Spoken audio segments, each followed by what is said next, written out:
प्यारे बच्चों, कहानी नानी आज एक कहानी के साथ फिर आई है।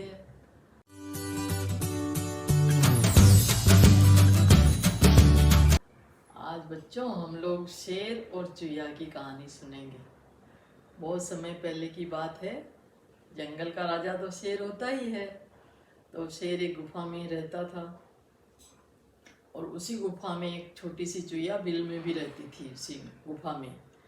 तो जब शेर अपना खाना वाना खा के आता तो उसके थोड़े बहुत टुकड़े उकड़े कुछ रहते तो उसी को चुईया कुतर कुतर के खा लेती और उसका पेट तो भर जाता था।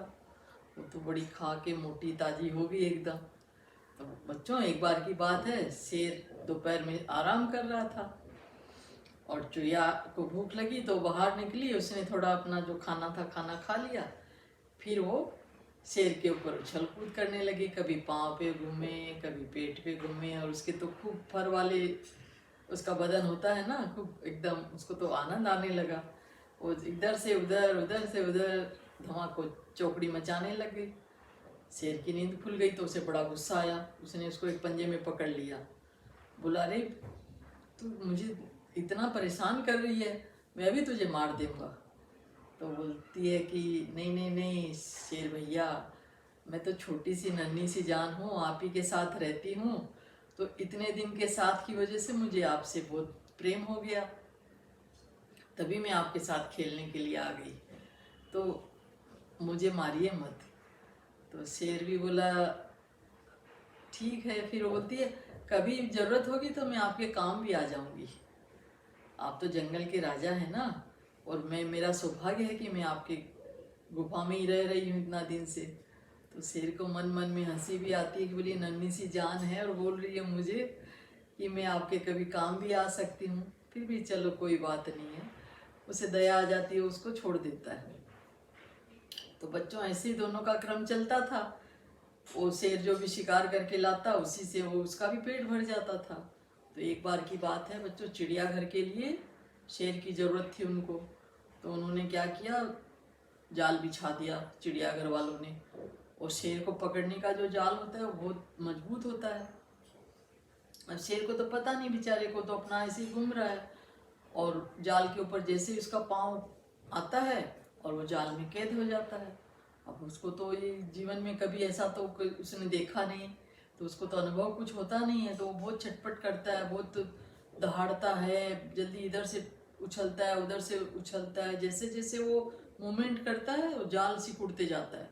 फिर वो अपने पंजों से जाल को काटने का कोशिश करता है, अपने दांत से जाल काटने का कोशिश करता है, परंतु जाल तो बहुत मजबूत था, वो काट नहीं सकता है।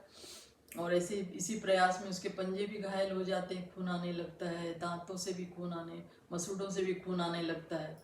और जब खून जाल में चिपक जाता है तो और कड़े कड़े हो जाते हैं वो जो उसके तार थे वो, और वो और उस कड़े बंधन में वो जकड़ा जाता है।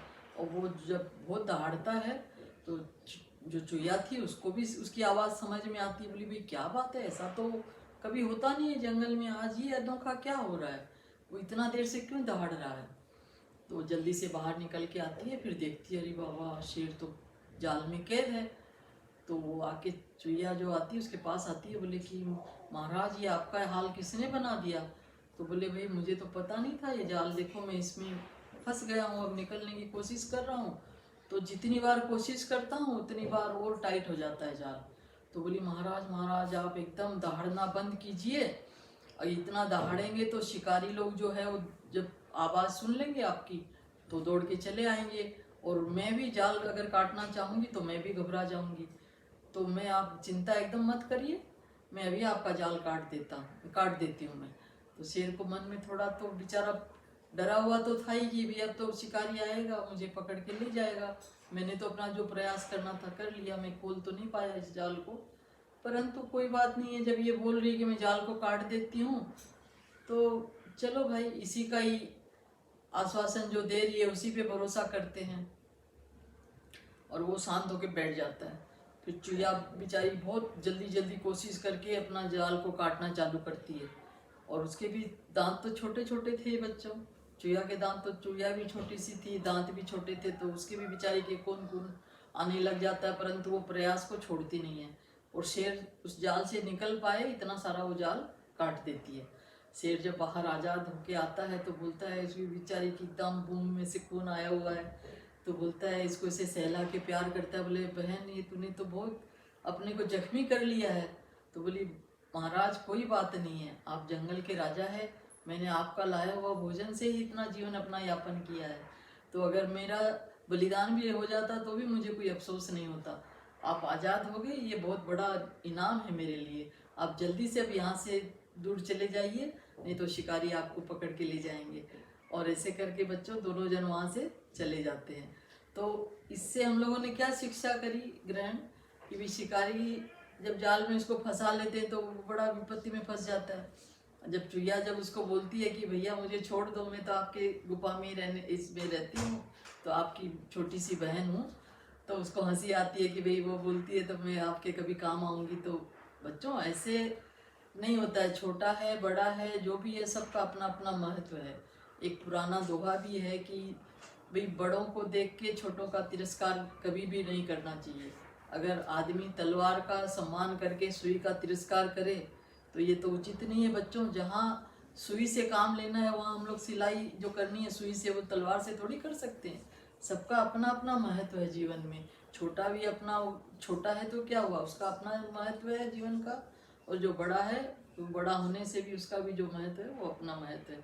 इसीलिए कभी किसी को नीचा नहीं दिखाना चाहिए, छोटा नहीं समझना चाहिए। सब अपनी अपनी जगह में सबका उपयोगी है, उपयोगिता है। तो बच्चों कहानी पसंद आई हो तो इसे शेयर कीजिएगा, लाइक कीजिएगा और सब्सक्राइब जरूर कीजिएगा।